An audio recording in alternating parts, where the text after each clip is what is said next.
So my last video about episode 4 was safe for people who haven't read the books. This video, not so much. This video is going to be spoilers out. I'm not going to hold anything back. Some of the spoilers are going to be specific, some vague through, I think, Knife of Dreams is as far as I'm going to get here. So if you have not read the books, this is not the video for you. I hate spoilers, and I hate the idea of spoiling the series for other people, so you've been warned. First thing though, a note on format. Now that they've, split the party, we have these divergent storylines that they cut back and forth between all the time. It's perfect for a TV show, but I think I'm not going to do that for these videos anyway, because it makes them somewhat needlessly complicated, especially for taking notes. I'm just going to go through the 3 separate plot lines separately, and I'm also going to break things up by theme, just because it's easier for me that way. I'm going to start with Perrin and Egwene, then go on to Mat and Rand, and then Nynaeve and the Aes Sedai. And as I said in previous videos, I am not going to go through and pull out every Easter egg or book reference, and I'm not going to mention every change from the books. It would just take forever. I'm just going to talk about the things that are of particular interest to me, so with that out of the way, let's begin. Let's be nerdy, bitch. Let's be nerdy, let's be nerdy. Let's be nerdy, bitch. Let's be nerdy, bitch. Let's be nerdy, let's be nerdy, bitch. So, Perrin and Egwene, this is where we begin. I continue to just really love the chemistry between them. Again, not romantic chemistry, friendship chemistry. I've heard some people say that they think that they have added romantic chemistry to them, like they think this is a change from the books, and I do not see it. In fact, I think there is more basis in the books for seeing romantic chemistry than in the show. I know people, like more than one, multiple people, who actually shipped Perrin and Egwene in Eye of the World, in the books. I do not see this in the show at all. In the show, it feels incredibly and purely platonic, like brother and sister, and I adore it. Also, I have to say, as much as I still have feelings about the whole Layla and the fridging, and I am not going to talk about it really. So you just don't comment about it. I'm not a fan of the fridging, but I'm accepting it because it's happened, and I am moving on, and I don't want to debate it anymore. But there is a side effect of it that I don't know that anyone has said yet, at least no one that I know of. So yeah, as I said, I know people, like, who I've met on Discord and whatever, who shipped Perrin and Egwene in the books. Having Perrin have a wife who literally just died completely, in my mind, shuts that down. The fact that anyone sees romantic chemistry between them in the show, it just honestly blows my mind. Like, I think whether or not this was intended, or if this was maybe part of the decision in having it be Layla and not anyone else, really, the existence and subsequent non-existence of Layla does a good job of making it pretty clear that the relationship between Perrin and Egwene is nothing other than platonic, to me. Moving on, one of the things that actually just cracked me up, just as a sort of a subtle hint to the books, is Aram knowing that Perrin and Egwene are from the Mountains of Mist, despite the fact that they claim that they're from Whitebridge. It's just great, because book Perrin and Egwene suck at making up the backstory, and apparently so do their show versions. In the books, the Tinkers are described as super colorful, and I've seen some people complain that they aren't really as bright as people imagined, and I guess they probably aren't as bright as I imagined either, but my mental image, blurry as it is, probably had them in fluorescence or whatever, but I still think that they are very colorful. Their colors are just muted by age and use. But okay, did you clock this? Because this made me so excited when I noticed this, like the foreshadowing, the attention to detail here. Okay, look at this shot. You've got Egwene, Isla, Rain. Very brightly colored shawls. Then you've got Perrin in his dark gray coat, and then there's Aram. Aram's colors, you can see that they were there, right? But they're mostly gone. He is not colorful like everyone else in his culture. His cloak isn't as dark as Perrin's, but he's already standing apart from the rest of the Tinkers, and oh my god, that's amazing! Yes! Oh, and speaking of Isla, Maria Doyle Kennedy is killing this role. And the writing. I think it's half and half. The writing is amazing, and she is doing amazing work with it. they've presented the Tinker philosophy better in the show than it is in the books. Like, it's much more understandable and believable. In the books, they say, for example, that, an axe can cut down a tree, but the axe is damaged by the tree. In this one, she says, has your life been better since you picked up that axe? And that is a much better argument. And then, okay, did you see this? Egwene's reaction to that. I don't think Perrin has told her what happened yet, but he doesn't have an axe right now. He didn't come out of his home holding an axe in one hand and Layla in the other.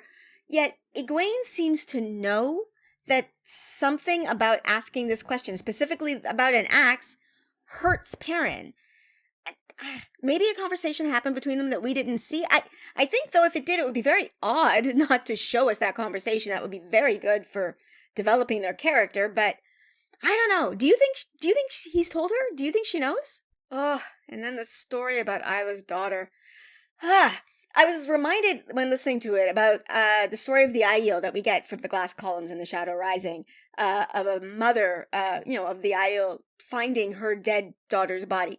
Isla even mentions a spear in her daughter's chest, which I think that's for us. Like, I think that's for us book readers. Not that we think that the Aiel did this, but I think it's the use of the word spear is to help us make a connection between this story told by the Tinkers and the Aiel. But, of course, instead of taking the route that first maiden of the spear took, Isla decided that the best revenge against violence was peace, and her desire to change the world for the hope of her daughter's soul in a future turning of the wheel. Oh my God, it got me. Like, it totally got me. The writing is amazing. The acting is impeccable. This scene just sells the Tinkers in a way that the books just don't, in my opinion. Also, something I literally just noticed while I was taking the notes for this video. Isla says, I do what I can to forge a better world for her then. The use of the word forge here is brilliant. These writers, man, that's genius. That's genius. Show Aram I find much more charming than Book Aram. Book Aram kind of pushes my buttons with he's got like a sort of version of toxic masculinity. Show Aram just seems a bit lost, and I can get on board with him. And not really important at all, but I love the idea of Tinker Rumspringa. All right, moving on to Matt and Rand and Tom, I guess, because he's a big part of the story. In talking about the last episode, I mentioned that I found it interesting that they're sort of pairing Tom and Matt together more than Tom and Rand. And this episode kind of continued that trend, with Rand being the one to express more suspicion of Tom. Matt, even in his dagger state, seems more inclined to trust Tom than Rand, which is interesting. It's a bit of a change. I don't really have any more thoughts in it than that. It's interesting to me that they've done that. I love the idea that the animals are scared of Matt because of his Mashadar corruption that he's got going on, especially because we saw a horse get eaten by it in the last episode, or 2 episodes ago, I think. Oh, and then we get the Grinwells. Oh man, R.I.P. Grinwells. I didn't watch it with subs the first time, so I was hoping against hope that it wasn't the Grinwells, even though I was 99% sure that it was. Because I just didn't want them to die. But, okay, so the Grinwells die in this version. I mean, I guess adorable Elsie with her Brigitte doll. That was super cool, by the way. Brigitte she wasn't going to show up in the tower, so I guess it's fine. It doesn't, ripple out into the story. But, man, R.I.P. Grinwells, especially Elsie. You were very different from Book Elsie, your book counterpart, but you were very good and very cute, and I liked you, and I'm sorry you died. And then, man, this was so smart. I would never have thought of this. Making Matt's dagger sickness be mistaken for taint madness. It's genius, especially because last episode, some non-book readers might have actually clocked Rand channeling. They might have realized that he was doing something, right? So having this come up the next episode, it's such a good misdirect. And it was mostly seamless how they got in the story of how the taint happened. There's one line at the beginning of Tom's explanation that feels a bit clunky, and you actually don't see his mouth moving. It's shot from behind when he says something like, how at the last age the Dark One corrupted the One Power. I don't know. it's a line that feels like somebody thought, oh, it's not clear enough. We need to add another line in here because it doesn't feel necessary, or it doesn't feel natural, I should say.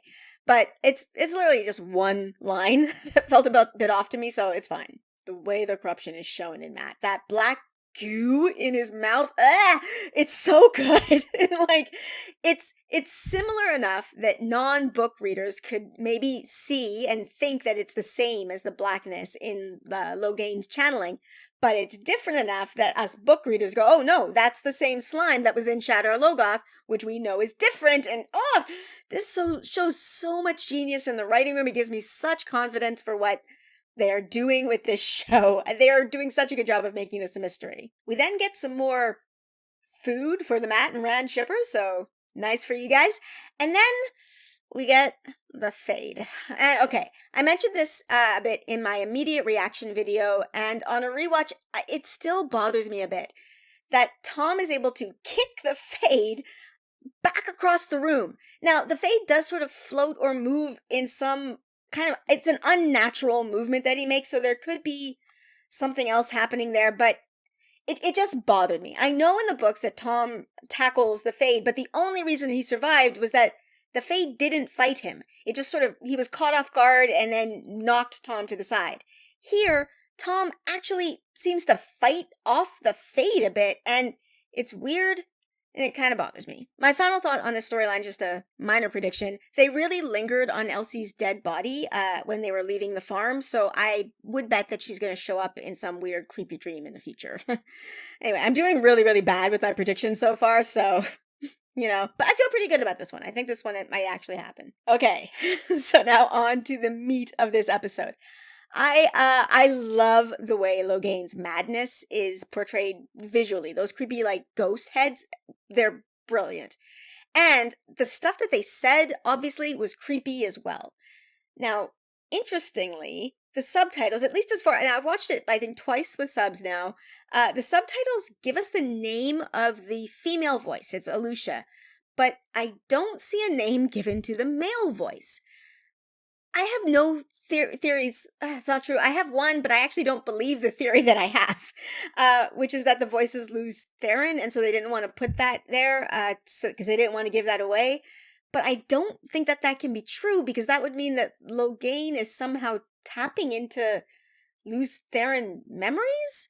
Or maybe he's just fabricating Luz Theron memories in his brain, but then why would Alusha have it, like, why would they give Alusha the name and then not Luz Theron? I honestly don't know, but regardless, I loved the way it looked. I loved the way it was portrayed. That was amazing. And I also love the implication, or, okay, it isn't implied, it's actually just sort of shown outright, that the way he fights the madness, the voices want him to kill, but instead he heals the king, right? Although he likely killed all the soldiers that were between him and the king in there, so it's not like he has, you know, completely bloodless hands here.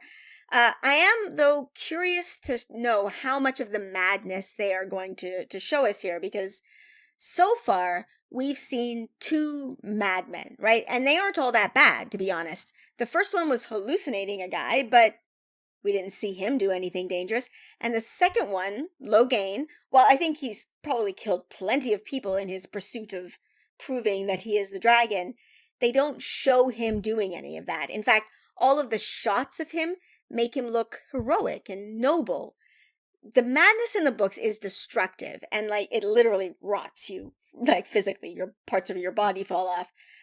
I wonder if they're gonna have it be that bad, or if they're gonna have it be something that's manageable, like if you have the will, you can manage it. I also really like what they're doing with Liandrin in the show. She has shades of gray to her, and a sense of humor, which I enjoy. In the books, she is cartoonishly evil and unpleasant, which, okay, I actually like it in the books. I'm not criticizing the books here. I'm just pointing out a difference. In the books, I think what RJ did with Liandrin was kind of genius, because what he did was he set it up early to make us assume that unlikable people were evil, which then conversely trains us to think that likable people are good. And as, you know, go on with the books, we learn that this is just not true, right? We repeatedly get the rug pulled out from us with characters we like being bad and characters we don't like turning out to be on our side. But having someone like Liandrin early on trains us wrong, like trains our brain wrong so that we can be repeatedly fooled by this same trick. I don't know if having someone that cartoonishly unpleasant would have translated well to screen. It might have. I actually don't know. But regardless, I'm enjoying Show Liandrin. Based on what Moiraine says to Lan about Egwene and her strength, we know that they are doing the thing in the show where, Aes Sedai can sense each other's strength. So I imagine that Liandrin and everybody else in camp probably felt Nynaeve's power the second she walked into camp. So knowing that subtext, her conversation with Nynaeve is kind of fun to watch. She's trying to lure her to the red. And if show Liandrin is the same as book Liandrin, she could be feeling around to see if she could be lured into the black as well. But okay, back to her shades of grey. She is not entirely unlikable. She has a bite to her, to be sure, and Nynaeve distrusts her, but of course, right now, Nynaeve doesn't trust anybody but Lan, so that doesn't help us. Her arguments are actually reasonable. Even her argument to let Logain escape so they can gentle him without breaking their oaths, which actually kind of begs the question, is gentling considered using the power as a weapon? Because why would they need to break the oaths in order to do that? But whatever, okay. Anyway, a question, actually. Do you think that she did that? Or do you think that she weakened the shield so that he could break out?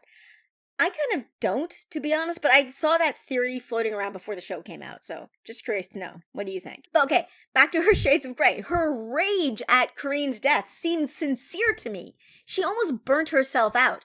That was not something I expected to see from Liandrin, and I liked it. Oh, I will say, I saw a couple of comments that said that they thought her mispronouncing Nynaeve's name was more of an in-joke or a nod to people not knowing how to pronounce names in the book, especially Nynaeve's name. I know I didn't.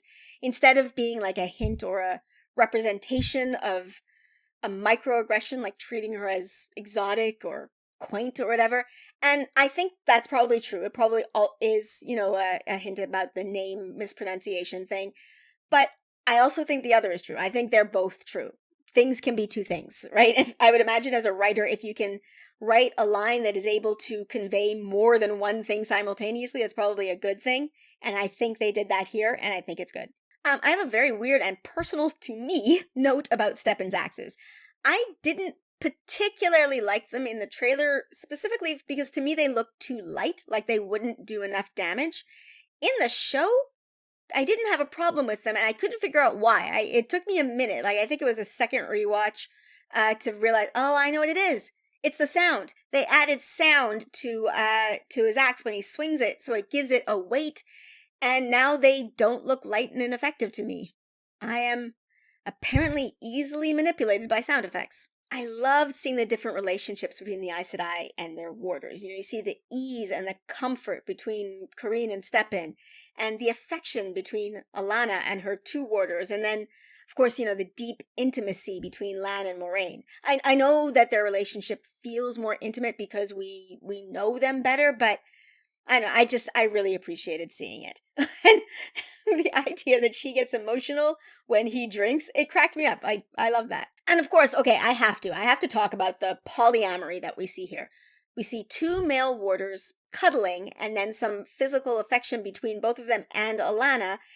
And I really appreciated this being out in the open. No shame, accepted by everyone. In the books, what the Greens do with their warders, the idea that they might sleep with all of them, it is talked about in whispers as if it's scandalous. And here, this is treated as normal, and I loved it. Oh, and while I'm talking about the warders, I do want to say, much like I think that the show is selling the Tinkers and their philosophy better than the books did, I think the explanation of why anyone would become a warder is done better in the show. Or, I don't know, better might not be the right word, because I don't think the books were trying to make that choice really understandable, except for maybe Lan's choice. Some people just become warders, and we go with that. But in the show, they explain it in a way that I believe and understand, and I really like that. Okay, I mentioned this before in my previous video. I'm going to mention it again. It is now canon that Show Moiraine, who I will remind you is being played by Rosamund Pike, slept with Jenny every night while she was a novice. My name is Jenny. This is one of my new favorite things in life. Thank you, Rafe Jenkins. Okay, back to the warders and this storyline. Very, very clever. Very clever writers. All right. So the two cuddling warders leave, and then, Nynaeve sees them kind of being affectionate with Alana, and she asks, like, in a roundabout way, if Alana sleeps with both of her warders right before Lan says that he's tired and he goes to join Moraine in her tent. And the look on Nynaeve's face, my girl is catching feelings and she's trying so hard not to. Oh, I'm living for this. Okay. I gotta talk about Lan and Nynaeve. God, I love seeing this. We didn't get to see any of this in the books, and this feels like a gift from heaven. I'm so happy. I love how when he promises her that they're going to find her friends, and you can see on her face that she trusts him. And that sweet moment with her and Nynaeve and their two private rituals, the way she gets vulnerable with him, I love it. I mean, you knew I would, right? One of my favorite things about their relationship in the books is how... Okay, in order to make this make sense, I have to go back a bit. In Nynaeve, I see a lot of insecurity and self-doubt. She is so concerned with what other people think about her, and yet she tries to hide that from everyone, including herself. She's lying to herself in her mind all the time. But the one thing that she isn't insecure about is Lan. She knows Lan loves her. Like, Lan will say to her, I can't marry you because I have to go die a stupid, pointless death in the Blight. And she's like, nonsense, you love me.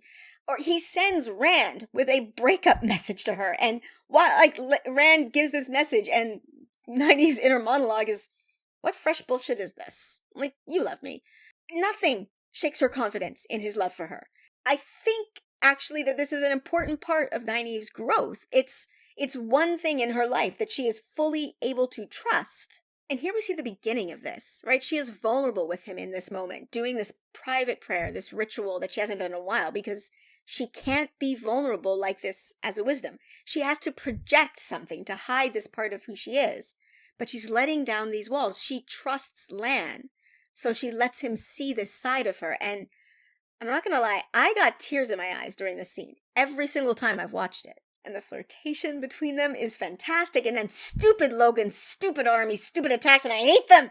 But then some good happens here. We get to see Lan protecting Nynaeve during this battle. So yeah, he jumps in front of her so fast when the arrows are coming, and he punches someone who's attacking her, and then he holds her hand as they run through the forest. I don't know. I am living for this. It is making me so happy. I didn't know how much I needed this in my life. And then it happened.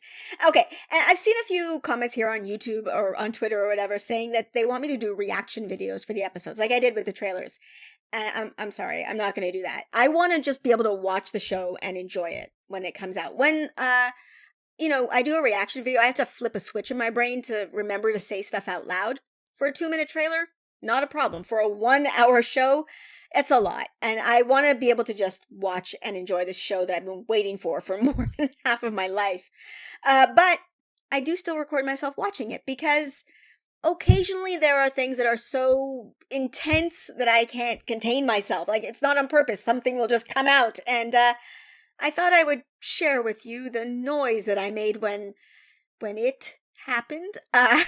So, yeah, this has got me right in the feels. So here.